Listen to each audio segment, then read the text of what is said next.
The views and opinions of our guests are personal and do not represent those of their institutions or Applied Prevention Science International. Let me just make sure I got it. Okay. Hello, everybody. I'm Zelie Sloboda. I'm the president of Applied Prevention Science International and been in the field for many, many years. And it's just so nice to see everybody from around the world. This is obviously a topic of great interest.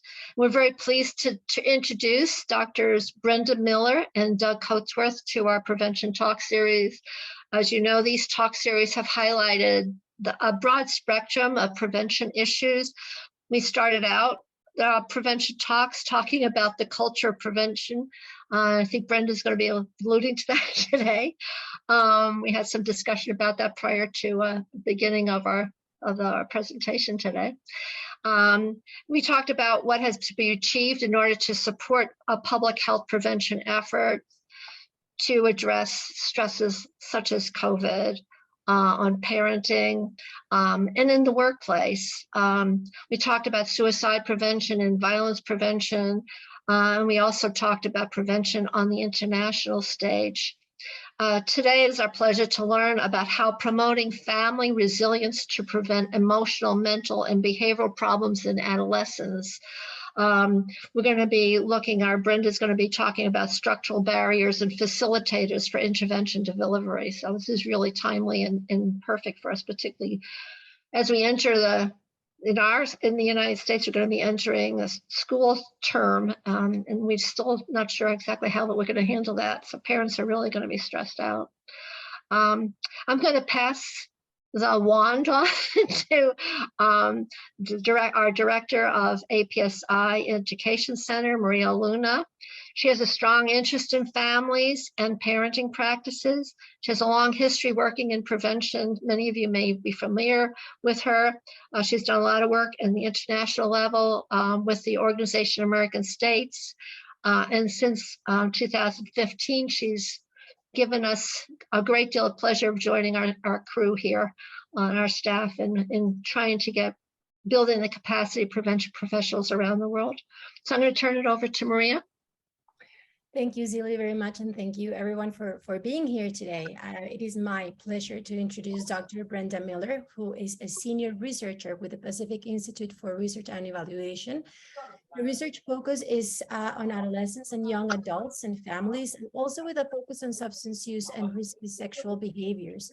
Her work has taken her to Brazil, India, and Thailand, and she has over 100 publications and many presentations, including a workshop this past May at the prestigious National Academy of Sciences on family-focused interventions to prevent substance use disorders in adolescents, where she addressed the topic that we're talking about today, that is promoting family resilience to prevent emotional, mental, and behavioral problems in adolescents.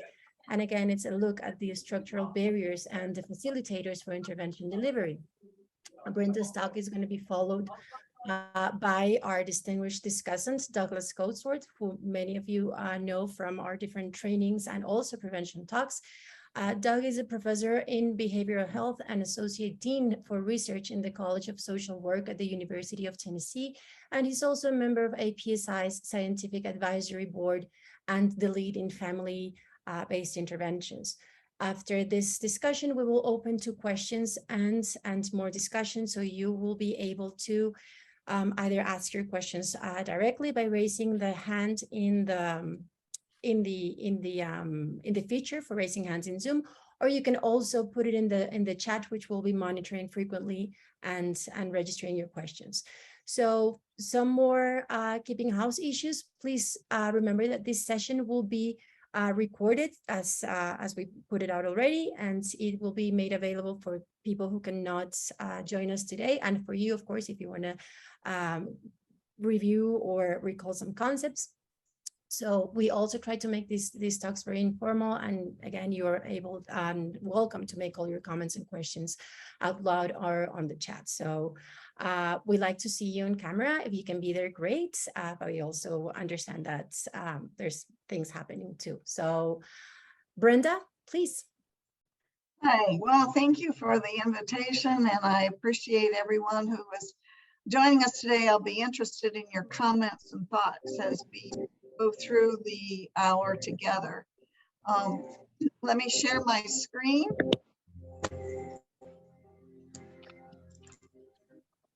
Okay, and let me start from the beginning. Can you see my screen? Mm-hmm. Okay. All right, I am, okay, we've already talked about the topic of this presentation today, and I think what's really important, while I originally presented an earlier version of this, as was indicated, I have done some rethinking about some key issues that I will be interested in your comments and to hear what you think. Basically, whoops. Brenda, just give me 1 second. We would appreciate if you can mute your microphones so we don't have any background noises while Brenda presents. Thank you.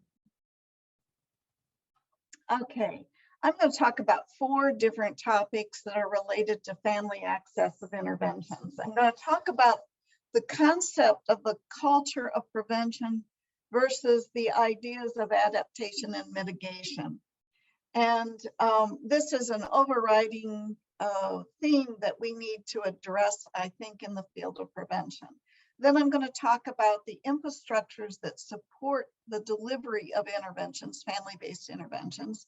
I'm going to spend a little time on the internal organizational dynamics that either make for successful intervention delivery or unsuccessful intervention delivery.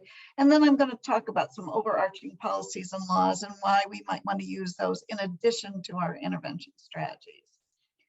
Okay, the first big elephant in the room to discuss is the idea of the culture of prevention versus adopting language that I really have found in the climate change literature and really think that maybe is important for us to reconsider.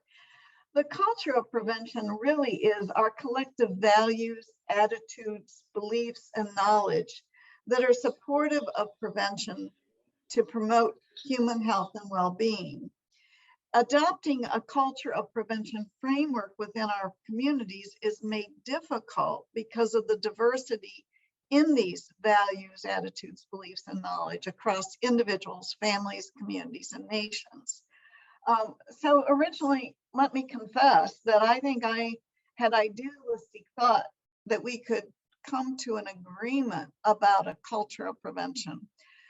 And I thought about, well, what would be some indicators that we do share an agreement about what is a culture of prevention and that it's evident in our communities. Well, the first thing would be the acceptance of the value of preventing youth risk behaviors such as AOD use. The second would be a set of policies and legal frameworks that support the prevention of youth risky behaviors. We would also have allocation of resources for prevention, if this was part of our culture and we accept it as an important part of our culture. We would accept scientific findings and clinical knowledge as guiding our actions, and we would have a coordination of services across multiple sectors of both private and governmental agencies. And I should add, we would have a coordination of services that would get to the equitable distribution of prevention in our communities. And we'll talk more about equal versus equitable later. But there are barriers to adopting a culture of prevention. And I think what really has been an epiphany for me, as I said earlier, is that the public response to COVID really challenges the notion that we have a culture of prevention. This is what we're hearing. Prevention is not relevant. The problem will not happen in my family. Or also important is it's okay with me if my teen engages in risky behaviors such as alcohol use or drug use because they need to experience this as part of their growing up years. Another thing which Zelia alluded to earlier is that we have to be careful that providing parent-based skills are not perceived as infringing upon parental rights or somehow indicating to parents that they don't possess skills already. And then the final barrier to adopting an overall overarching culture of prevention is that there's a denial of expertise and clinical expertise, scientific expertise, and policymakers in lieu of the importance of social influencers becoming more salient around the issues of prevention. And I'm really trying to be realistic about where we go from here, given this is sort of our current moment in history. So I'm suggesting we do an action paradigm in our approach and our language, and acknowledge that there's limitations in our ability to keep things from happening. And there's even not a full agreement about whether we should keep things from happening totally, prevent things from happening. So for instance, when I was working with young adults in the clubs, I was told that when I first introduced it as a way to prevent risky behaviors, they did not like the word prevent because they thought I was trying to prevent them from having a good time. So I had to change the language. And I'm suggesting that the language of adaptation, which really incorporates the concept of resilience, which I think you have talked about previously and will continue to be a topic of conversation, is one that is more open to a diversity of beliefs and values. And also, if we think about mitigation, which we talk about in climate change, it's really designed to reduce the most negative outcomes. And those are concepts that allow us to incorporate the values, the diversity of values and beliefs to build a more resilient community, I believe. And they also open us up to including families and communities in the process of discussing the adaptation and mitigation of what we do in our communities. So I'm suggesting as an action to address the diversity of families and communities that exist both culturally and across international borders, that we address family resilience, that we can identify family resilience that is specific to different cultural contexts, and we address this equity versus equal approach for families. One of the things I think we've tried to do in the prevention field is to present interventions equally across all families. The sort of general prevention effort to reach the general public, the population, sometimes doesn't really allow us to build in the flexibility that's needed in order to provide an intervention that is equitable, meaning we need to understand where people are, where they're, what things need more attention and what things are already in place. So this is something that we need to address further. Okay, I want to talk a little bit about, now that I've talked about disrupting our conceptual framework about prevention, whether we're talking about a culture of prevention or whether we're talking about adopting mitigation and adaptation strategies. And I want to look at the infrastructures that are out there to support interventions to promote adaptation and mitigation. Well, we don't want to move forward here. There we go. Okay, there's a number of infrastructures out there which you're very familiar with, the schools and the healthcare settings. And they're really important and they really facilitate the delivery for a number of reasons. It's easy to identify families through these structures, infrastructures. They already have established relationships with families, which makes it an easy starting point. And their goals are closely aligned with building resilience and reducing risky outcomes related to AOD use and adolescents and young adults. But the barriers in these settings are that they are overstretched and have limited capacity to focus on AOD use. That doesn't mean they're not interested or concerned, but we have to recognize the number of things that we've asked schools and healthcare settings to do, especially in light of the COVID experience that we're all still undergoing.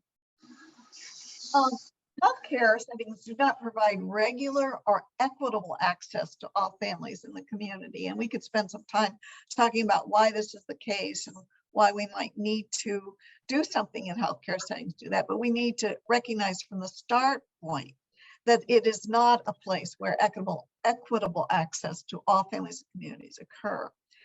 Also, schools lose out those who are homeschooled or drop out from school, and that further impedes our ability to reach out to all families with adolescents. Finally, parents can be difficult to engage in school-based activities, so oftentimes the interventions we place in schools are for the adolescents only, and we drop off the family-based component of these interventions. And I'm a strong advocate of family-based approaches, and we can talk about that further if you like in the discussion. I'm advocating that we consider more online delivery of interventions to families. Here are some of the facilitators for doing that. First of all, we have evidence that online interventions work. They allow for interactive content, which can sometimes engage the audience better than a didactic session in an in-person session. Not that in-person sessions can't be interactive as well, but it allows the interaction to be more tailored to the families. It's a low-cost delivery system. It can be self-directed in the comfort of their own home and at their own pace, which I think is important to acknowledge for families today. And it can be more easily updated with new information like new policies and laws that are relevant when it's online. However, there are some barriers for online delivery of family-based interventions. First of all, it can be difficult to market to families. There still is required funding to keep the website up and running. And then also the access to the internet required to make it for an inequitable type of delivery system. And we need to talk further about that as well.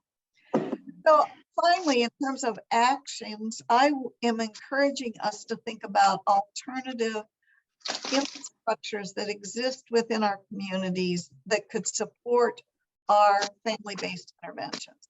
One of these would be community coalitions, for instance, the drug-free communities. A second would be churches. A third example is neighborhood resources.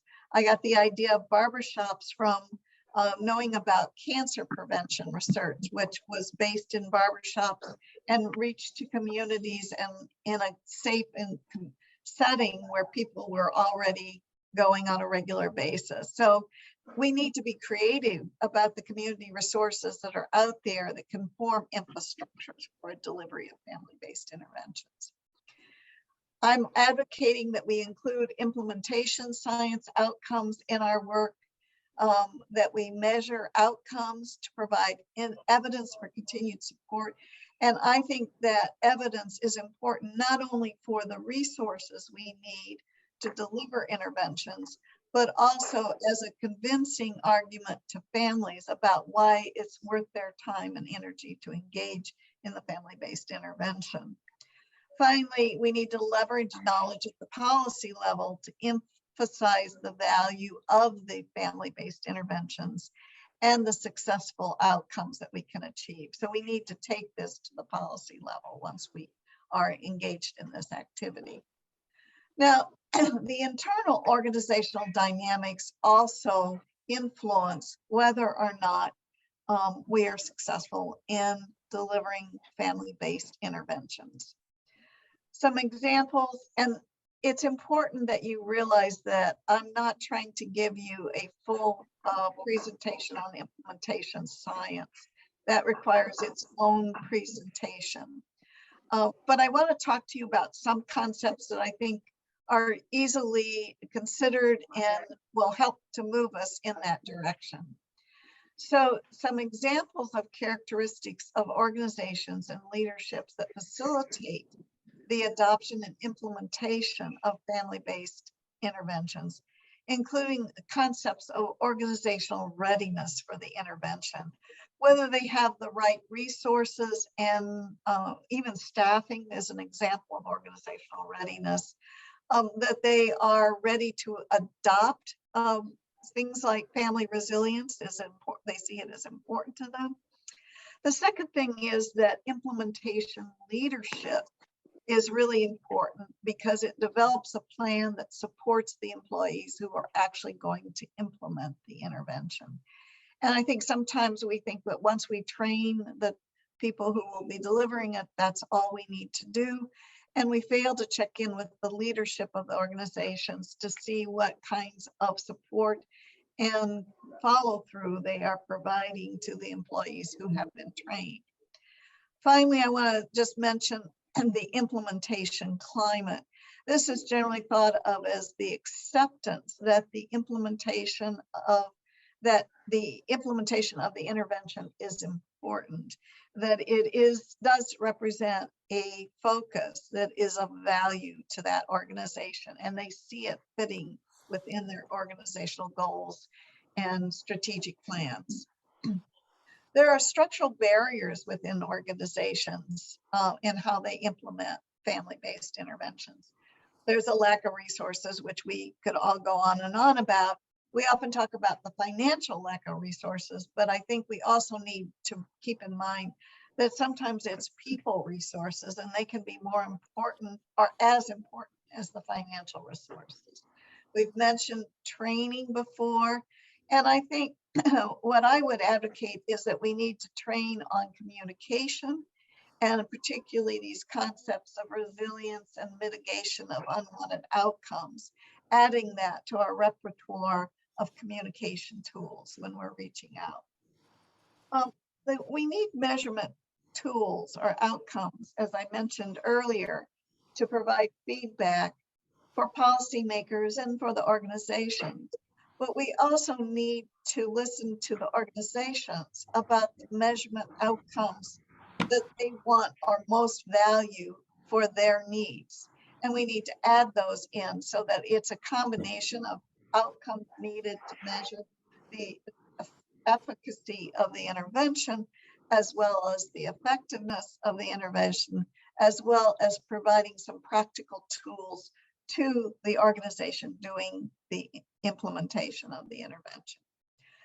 And I'm going to keep harping on this. There's a disparity in access, and we need to address both providing equal and equitable goals in our communities. So the action steps, I would strongly encourage us to really incorporate experts in the field of implementation science in our work more heavily. I would encourage us to invest in training, and maybe training is not the total word that we need to think about, because it's really the interactions that where we find and we learn about what works and how to make things work.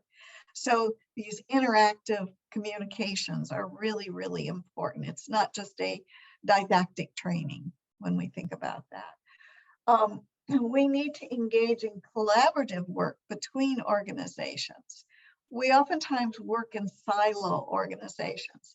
And again, I'm going to go back to my emerging work in climate change and talk about how this is being emphasized over and over again, that we can no longer afford to work as silo organizations, that we need to be enmeshed in an overall infrastructure and interactions with other organizations so that we can communicate and share knowledge across communities and across international settings. So I've mentioned policies and laws of being able to help support family-based interventions. I want to talk about some examples. There's been evidence that policies can make a difference in families and our outcomes that we want to see achieved. There's an example of higher alcohol taxes will decrease alcohol consumption, which subsequently leads to a decrease in youth drinking. So not all of our policies need to be directly targeting youth access. We need to realize that policies can indirectly affect youth access. There's also unintended consequences. Social host laws were designed to discourage parents and to put some penalties to parents who hosted parties for underage adolescents and young adults and allowed alcohol to be present. Well, one of the things we've discovered that it could have some unintended consequences in pushing those underage parties out into public spaces. So we need to continue to monitor the impact of our policies, whether they achieve what we wanted to achieve. Also, we need to acknowledge that passing a law or policy does not equate to enforcement or action related to it. Again, another study showed that targeting adults who provide access to youth for alcohol and drugs can't just be a policy. It requires resources, training, and buy-in by those who are going to do the enforcement of such action. And that means that it's again, I go back to, we can't just say, well, we're going to put money in this part of our community and expect it to have all of these ripple effects. We need to recognize the whole system of response that needs to be there. I want to just talk for a moment about thinking, and again, COVID really brings this up to me, the difference between ground up movements versus top down approaches. And I think that as a scientist, I've spent a lot of time thinking that if you provide the right information, that it would lead to logical conclusions about what kinds of actions we need to take. And COVID just really requires me to rethink that and to really recognize that there has to be some ground up movement. I think we should not lose hope, because I think the historical effort of Mothers Against Drunk Driving and other anti-drinking and driving groups give us an example of the culture was not ready. I'm talking about the US for this moment, but the culture of the US was not ready to accept the idea that drinking and driving was a bad thing and that we ought to all avoid doing that. When it was initiated in the early 80s, it was more accepted that people sometimes drive while drunk. And really this ground up movement was able to not only change the legislation, but most importantly, it was able to change the culture in the communities that really made drinking and driving an unacceptable kind of action. So I think the reason I'm bringing this up is because I think we need to connect more with the groundswell movement and to understand how we can work in that groundswell movement of getting to some of the outcomes we desire without necessarily being wedded to our language, so that we look at those, sometimes say the low-hanging fruit, the things that we can all agree upon can be done and should be done. So to summarize this presentation, I'm really advocating that we rethink our approach to incorporate values of adaptation to risk, which includes building resilience in families and communities, and advocate for mitigating unwanted outcomes from youth risk behaviors. The second thing is, I want us to recognize there are numerous infrastructures out there that can support the implementation of family-focused interventions. And while it's convenient to think about schools and healthcare systems as handy and visible systems, there are many more systems in our community that can support our efforts to reach families. The third thing I want us to consider is to be able to up our game with regard to our delivery and to really consider some of the implementation issues in our delivery of interventions. And finally, I want us to work together for policies and laws that are going along with the interventions that we are interested in delivering in our communities, and to support the ongoing monitoring of those policies and laws, so that ensure that our intended effects are achieved and that we do not have unintended effects. So thank you for your attention, and I will turn it over to Doug so you can do your commentary. Brenda, thank you very much. Hi, everybody. It's Doug Coatsworth. And boy, you just took us on a journey from the very, very broad to the nuts and bolts of delivering these kinds of interventions and what's required. So these concepts cut across all of those multiple levels of how we think about the science of prevention and prevention science, and how we're conceptualizing it, talking about it, and implementing it. And it took me back to looking over my career, my entire career. Accounting report that I pulled, was that helpful? Sorry, Kathleen, we can hear you. If you could mute, please. Thank you, Kathleen. I already muted it, Doug. Okay, excellent, thanks. So so it made me think back on why I got into this field of prevention. And I came to it from being a clinical psychologist and being trained doing research on the concept of resilience, and really wanting to apply resilience into this field. And I was attracted to the idea of prevention.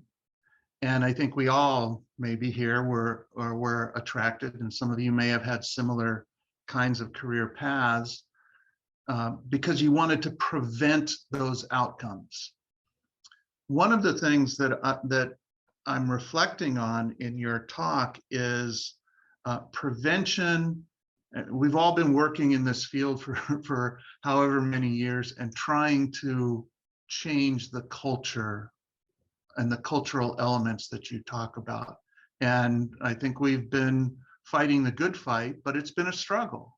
It's been a struggle at all of the levels that you've talked about.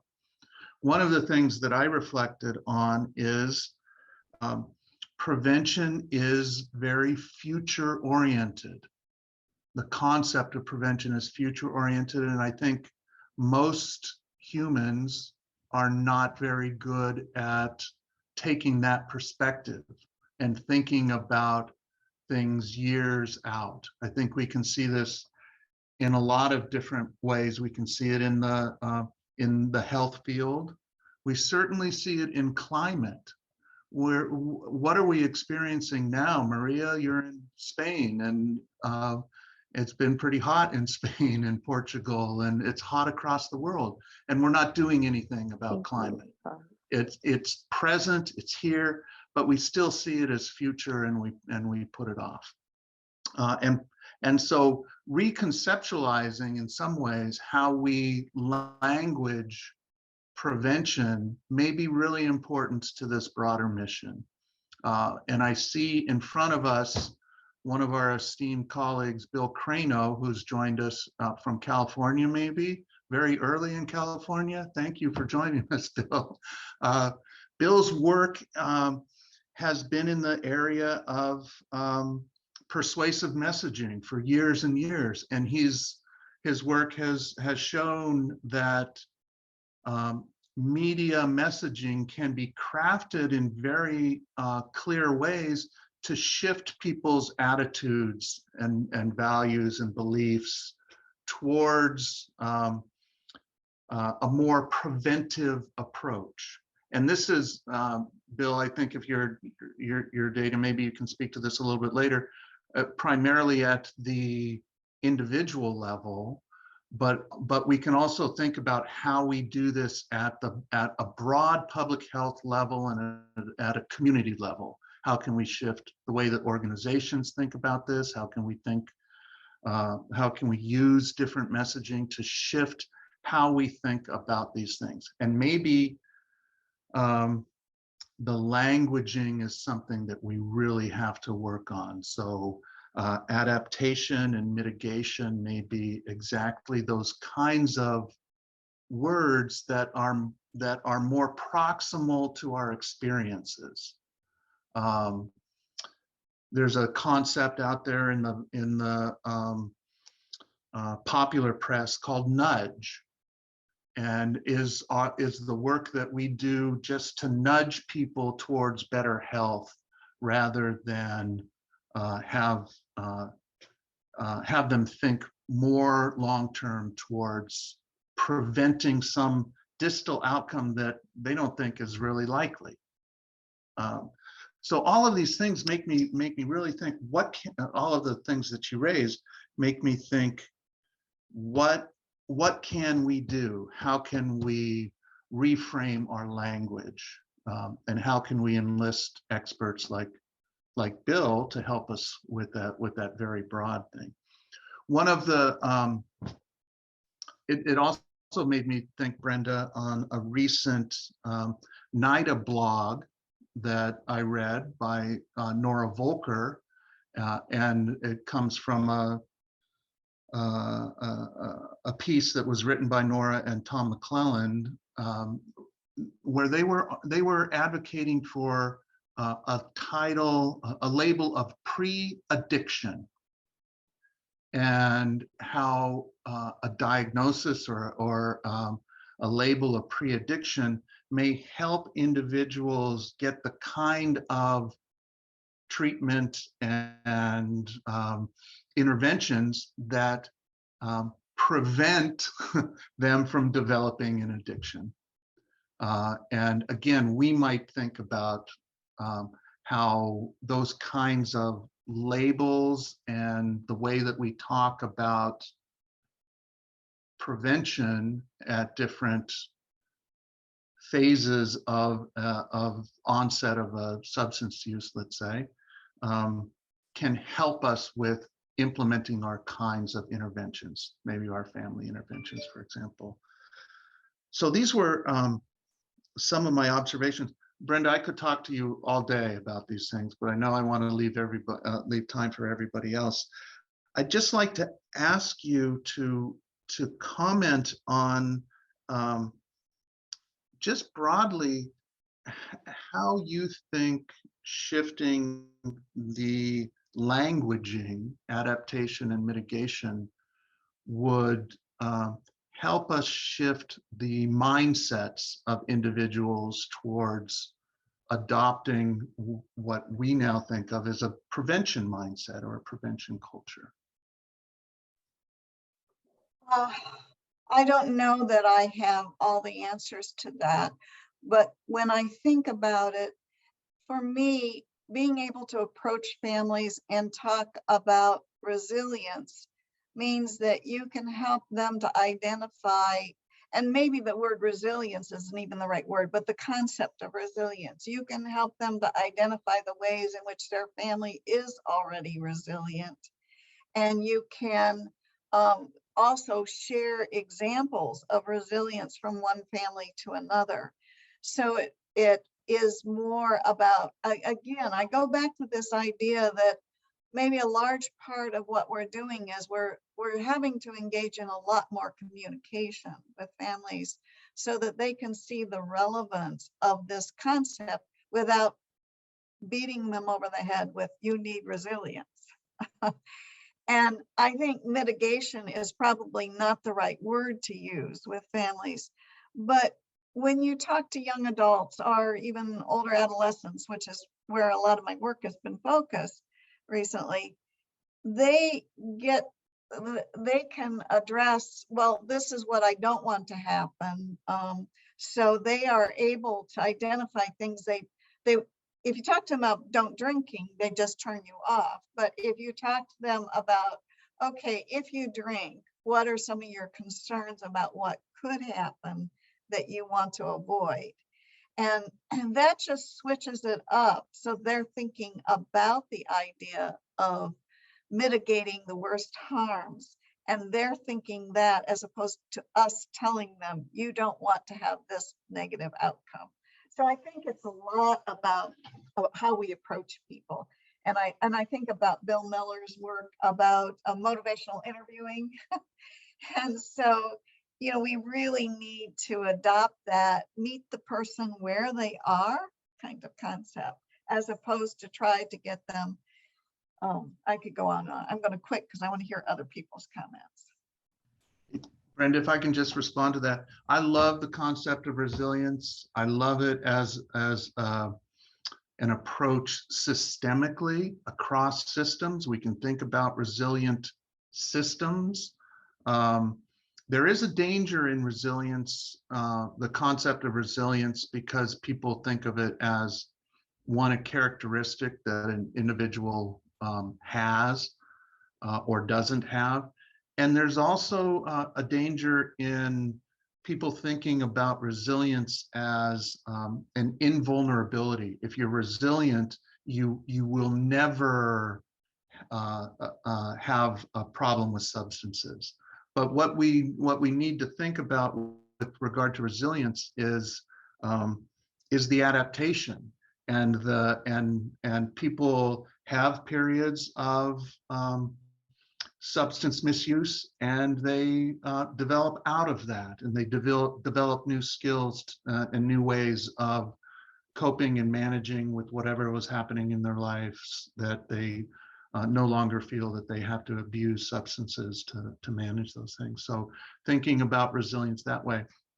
I also think we can apply it to resilient systems of delivery. You talked about online delivery, and I agree.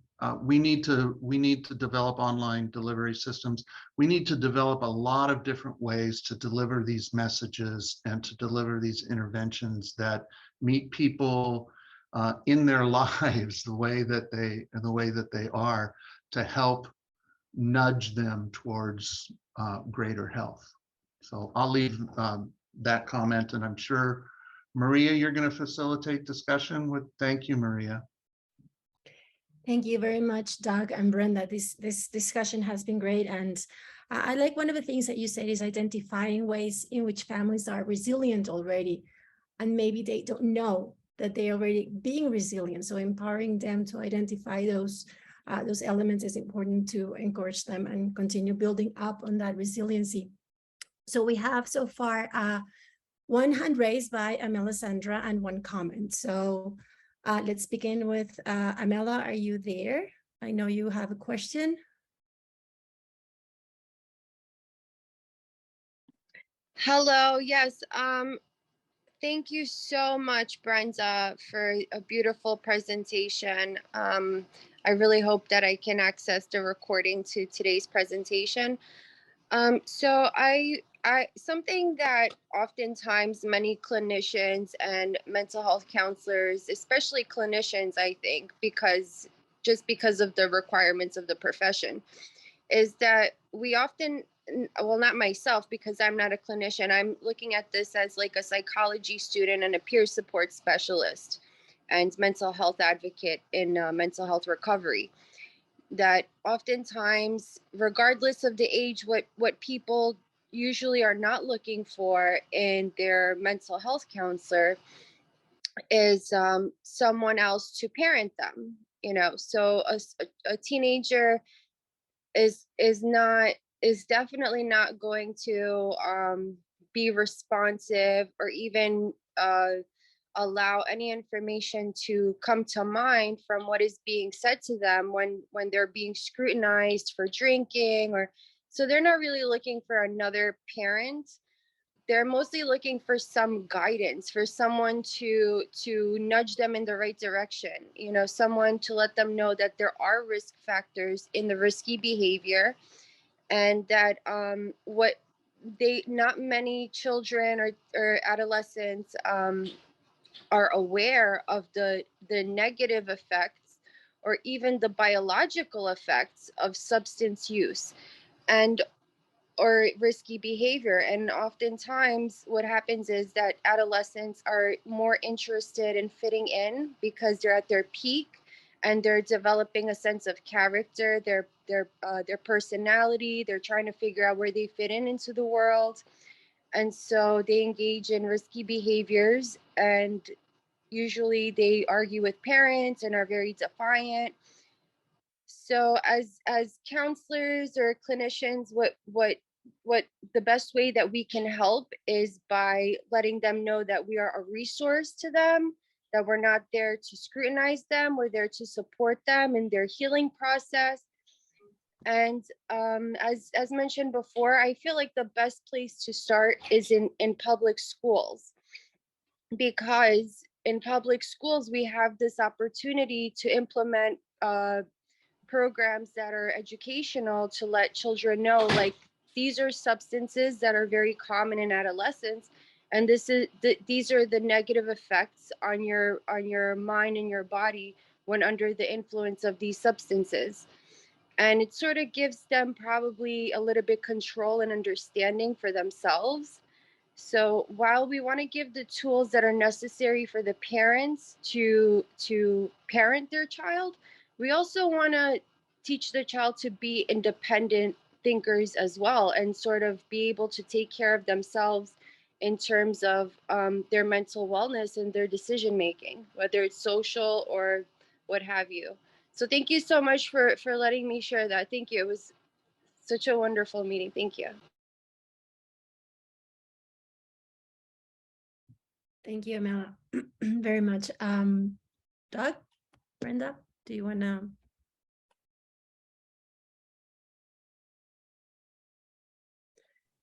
Okay, I just think, okay, I go mean, ahead. you've stated some important concepts that we need to keep in mind, and some awareness. So I think you stated it well. Thank you. I just, one of the things that that your comments made me think about again is the flexibility of delivering messages the way that individuals might receive them. So, and I'll give an example of this. A colleague of mine, Michael Mason, and I are delivering a text-based cannabis use reduction intervention. So we are building it around motivational interviewing techniques like Brenda had mentioned. And we periodically deliver messages to them based on goals that they have set in an earlier assessment with us. And we find that these young adults love that. They love the flexibility of receiving these messages. And again, it kind of connects with this concept of nudging them. You know, we're not sitting down with them. We're not compelling them to talk with us for 50 minutes. And instead, they're free to check their text messages and do as they will with those text messages. So another method for delivering these kinds of messages and interventions. Thank you, Doug. Let's move on. We have Bill, that you mentioned before, and welcome, Bill. Thank you for being here today. Well, thank you very much. And thanks, Brenda, for a really, I got 14 pages of notes, but other than that, I liked your talk. And thanks, Doug, for the nice words. I owe you. I just want to talk about 2 or 3 things that I was thinking about when Brenda was talking, and later Doug. One of them is the idea of equity versus equality cross-culturally. I think that's really crucial. And it gets to what we've been doing, trying to do, even at an individual level, which is to specifically create messages that are relevant to the individual person. And using internet presentations and so forth is very easy to, well, not very easy, but it's easy enough to do that. And the power of targeting and tailoring messages to the specific, theoretically important specific issues that a person is thinking about, really powerful. The idea of nudging, I think, is also really crucial. People in my field, which is really persuasion, our first rule is expect people to resist. And that is especially true when you're dealing with highly reactant audiences like adolescents, which I'm mostly concerned about. And so what we try to do, we didn't invent the concept of nudge, but we invented the concept of indirection. So we'll say something like, well, if you have a person who's struggling with this problem, have them call this line, or have them look at this, or have them read this.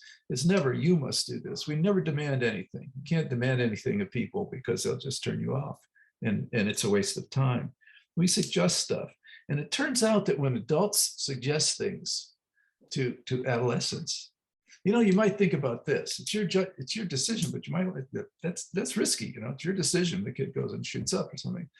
But it does give the person the wherewithal to listen to you, right? And if you don't do that, you know, and take into account the idea of resistance and reactance, you're going to lose. What that means is you don't use demanding language. You use suggestive language. And the idea also of pre-addiction, I think, was something that we've been playing around with for years. We did a simple study on the big data set that the US produced in their massive failure of media-based drug prevention. And essentially, what we measured was, where are you now? Are you using something now? And if the kid said no, we asked them, well, do you think you ever will? Or maybe in the next 12 months will. Some people said definitely not. Some of the young kids said definitely not. And they were clearly different in all sorts of ways from people who wouldn't say definitely not, who would only say no, or probably not, or highly unlikely, something like that. The idea of vulnerability that we talked about, and those people were the ones who got into trouble fast. The definitely not people, if we looked at them from one year to the next, about 10% of them went back on that. But the people who wouldn't say that, who also were non-users, after the first year, you had 30, 40% of these kids having had some experience with drugs. So we can identify who's vulnerable. And it has nothing to do with race or sex or social class or any of that stuff. Those are bad ideas of assessing risk, I think. You assess risk by intention. So anyway, I'm going to stop. But thank you, Brenda and Doug, for bringing all of this stuff. And the other way of the final thing is, which I almost forgot, is how do you get to people? We do our work in schools, a lot of it. And our practice is to bring the results right back to the school as soon as we analyze the data and talk about what's there to the principals and the teachers involved, because they let us in. And they then inevitably ask, well, would you be willing to do a parent-teacher conference kind of thing? And the answer obviously has to be yes. And those people who show up for those meetings, the parents who show up for those meetings, are highly, highly motivated. They're the ones who really feel they need for it. They're the ones paying attention to their kids, and they're the ones who can deliver the messages in a very good way if you teach them how to do it. And many times people will come up at the end of those and say, well, I agree with everything you say, but I don't know, I never talk to my kid about this stuff because they know more than I do, and I don't want to look stupid. And we've got a lot of good, useful answers to that fear, and they work. So that's sort of what I wanted to say. You get to the parents through them coming to you, and that is the most open and ready to receive information audience that you can find. Not a bunch of adolescents who are biologically built to resist whatever you have to say. You know, nice day. No, it isn't. Okay, I quit. Thanks very much, Brenda, and thanks, Doug. Thank you, Bill. Doug, Brenda? If I can just comment on that, Bill, I think that's really a fantastic, your last comment about, well, a couple of things that I reflect on. Prevention is, although we think of prevention as a public health approach, that's what we're trying to influence the public health. As Bill, Dr. Crano mentioned, it really is an individual thing. We're changing individual beliefs and attitudes and ways of behavior, and it has to operate through those individual changes. So it has to be personal to some extent. Individual. I've seen parents go through parenting programs and not change at all because it's not relevant to them, or they don't think it's relevant to them. so making the messages as personal as possible seems really key to how we try and influence behavior. And then this concept of connecting the school-based approach with then linking to parents is also a really powerful thing. And some of the best evidence that prevention works have been combined school-based and parent programs in communities that have really powerful effects on individuals and public health.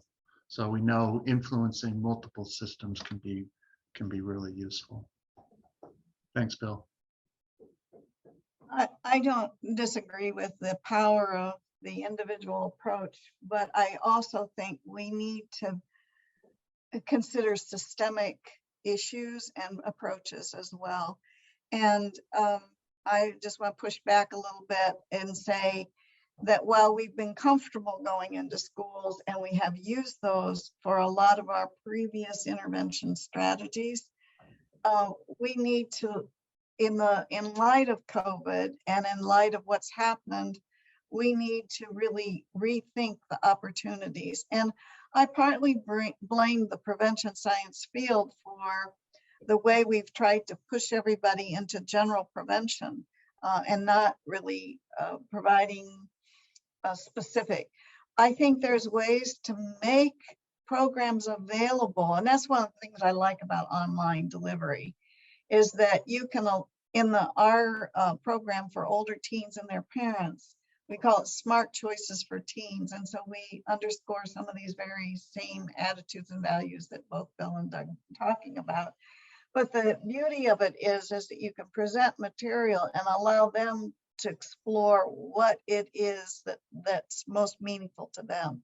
So I really think we need to up our game, if you will, and our gaming abilities by really thinking about online delivery for our communities. And I would also say that we can't underestimate the influence of the general, the sharing across the general public. So it's not just the individual person or the individual families, it is the knowledge across the community. How many families does it take in a school system or in a community to change the attitudes about youth drinking? We don't know. I mean, could a small cadre of influential families start to make a difference in the culture of that community and how they see underage drinking? I mean, these are some of the big thinking things that we need to do in this field. Okay, I'll quit there. Thank you very much, Brenda. I wanted to bring up one comment that was there a while ago, just to close this session, because we are running out of time, or we run out of time. And Rafael Rivera from the Bureau of Prevention Services asked, what about identifying those aspects of a culture that address behaviors that we want to encourage instead of trying to change the overall culture? Which I think this question is pretty much ties in very well with what you just talked about, Brenda.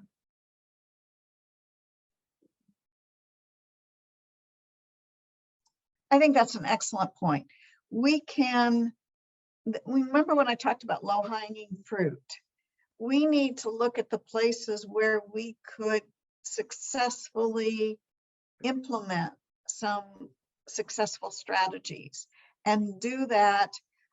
So instead of looking at the places where we disagree, let's look at some common things that we agree could be addressed.